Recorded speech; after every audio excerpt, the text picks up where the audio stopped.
trouxe para trabalhar com vocês foi diversidade étnica no Brasil. O que vocês entendem por diversidade étnica no Brasil? O que passa pela cabeça de vocês? Aí nós somos uma mistura de várias pessoas, aqui nós somos todos iguais? Não. Por quê? Por causa da diversidade. Tá, diversidade, vamos lá. Primeiro vamos lá. Não, mas aqui a pessoa não liberou o número, né? Aham. Vamos mais. Fala o que você fazer.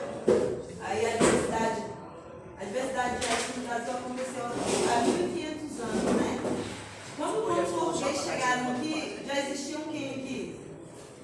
Os índios. Eles eram os nativos, né? Então, será que eles descobriram o Brasil? Eles que povoaram aqui? Não, já existiam os índios, com suas tradições, com seus costumes, né? E o que eles tentaram impor para os índios? A sua crença. Isso, as suas crenças, os seus costumes, os seus valores. Eles não respeitaram, né? Porque eles consideravam os índios como pessoas sem alma, que não tinham religião. Mas eles tinham, porque eles estão ali mais para a natureza, né? Os índios, né?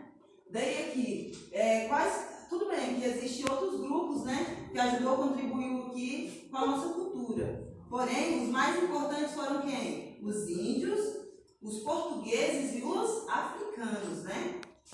E aí, chegando mais adiante, e aí o que aconteceu? A mistura desses três grupos, o que surgiu? Uma miscigenação, que foi a mistura de tudo, né? Porque tem os países que todo mundo é meio padronizadinho, eles se parecem muito a gente, não. A gente é uma mistura de muitas pessoas, né? O que diz a Constituição Federal do Brasil, em 1988, sobre a questão de raça, né? Constitui objetivos fundamentais da República Federativa do Brasil, promove o bem de todos, sem quê? Sem preconceito de origens, raça, sexo, cor, idade, qualquer outra forma de discriminação. Apesar de ser esse país diverso, aqui no Brasil tem discriminação? Sim. Tem. Mas não era para ter, né? Porque é um país misturado, né?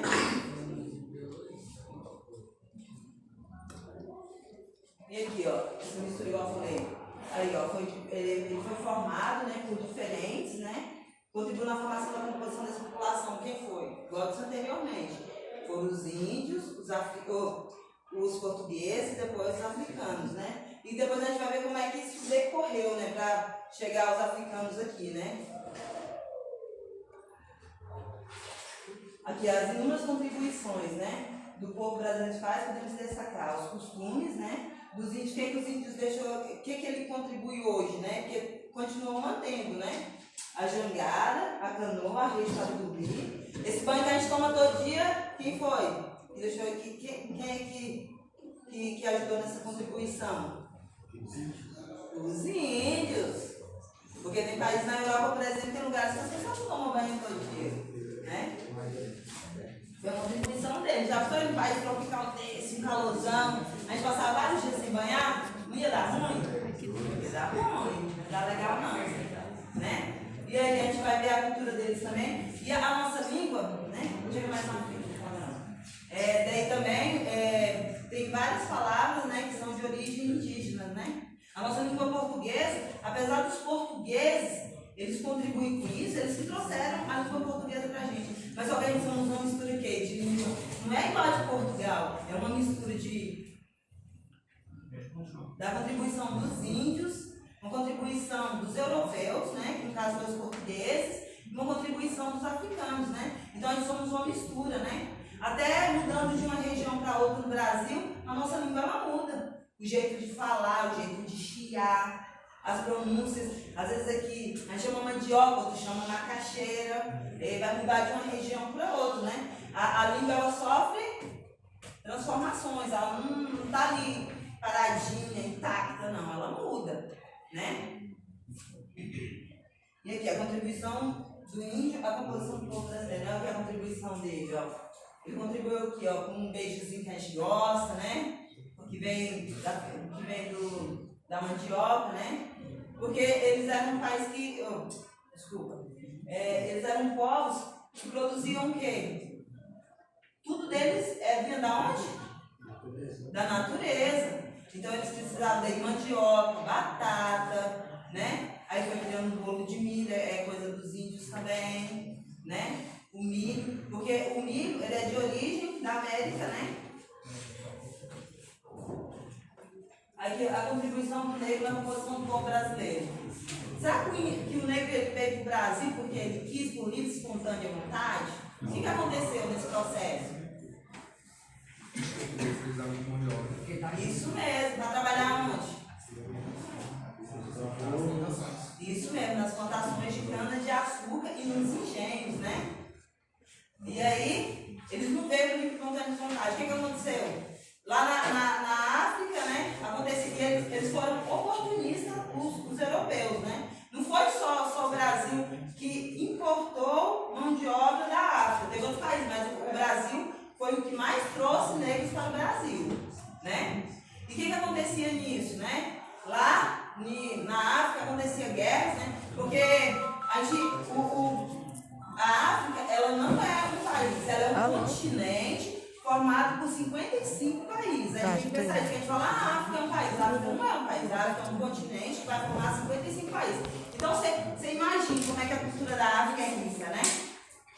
Aí, pensando nesse viés aí, o que a gente vai entender? Eles não vieram porque eles quiseram. O que aconteceu? Igual eu falei, os portugueses eles foram oportunistas. Eles juntaram o útil ao agradável, né? E aí o que eles fizeram? Como lá na África existia guerra, assim, as tribos entravam em conflitos e aí acabava que o africano ele era preso, né, capturado por outras tribos, ou então, quando devia uma dívida e não conseguia pagar, eles também iam servir. Assim, a um senhor lá da África, né, uma tribo, ou qualquer outra coisa. Mas, porém, endividamento gerava isso. O cara falava assim, não estou conseguindo me manter na minha terra, eu prefiro te servir. Mas era um serviço diferente do que eles foram escravizados, né? Quando eles saíam lá de Portugal, os traficantes iam lá, trocavam com outras tribos objetos, como tecidos, coisas assim que eram muito valiosas. O que acontecia? Aí trocava esse africano, aí ele era acorrentado, porque quando ele servia a pessoa lá na África era diferente, ele só servia, era como se fosse um trabalho de funcionários, sabe? Mas quando eles vinham para o Brasil, a situação mudava de contexto, né? E aí o que acontece? Eles eram acorrentados, vinham num navio, que é chamado navio negreiro, vinham lotados, não tinha a mínima condição de saneamento básico. Ali já começa a desigualdade, ali já vem da África para cá, né? Estou falando do contexto aqui do Brasil, né? Mas tem outros contextos de outros países também, né? Aí vinha acorrentado, era maltratado, humilhado. E aí quando chegava, porque nessa viagem de navio morriam muitas pessoas. Aí o que acontecia? Eles jogavam aonde? No mar, né? Foi jogar no mar, pronto, ó, problema, acabou. E aí quando chegava aqui era tratado como? Igual mercadoria, o negro não tinha valor. Era considerado, porque a gente não tem noção da história. Essa é uma história assim, muito complicada, né? Aí quando ele chega aqui, ele é tratado, ele é exposto como uma mercadoria, não é como pessoa. Aí ele chega aqui, a pessoa vai lá, observa dente, característica, né? Se ele servia para aquele serviço, né? E aí levava para a fazenda, chegava lá, ele era o quê? Maltratado. Você acha que ele podia parar? Ele estava lá na lavoura trabalhando, ele cansou, ele podia parar? O que vocês acham? Não, podia parar não. Porque senão o feitor fazia o quê? Chicotava, tinha vários maltratos, né? Era acorrentado, a Senzala não oferecia menores condições, tanto é que o negro vivia muito pouco tempo aqui no Brasil. A expectativa de vida era bastante reduzida. Mas aí, como eles traziam muitos africanos para cá, e aí o negro ele começou o quê? A ter movimentos de resistência. Se hoje a gente tem essas coisas assim que a gente conseguiu, assim, a gente tem essa evolução, né? Porque existe muito preconceito. Porque a gente tem marcas lá do passado, né? E aí você imagina. Só um pouquinho.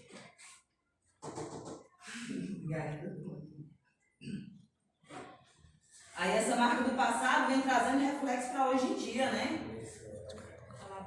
E aí ele não podia parar, ele tinha que trabalhar arduamente, né? Isso era lucrativo, porque a pessoa pagava só um valor pelaquela peça, que ele era tratado como peça, não como pessoa.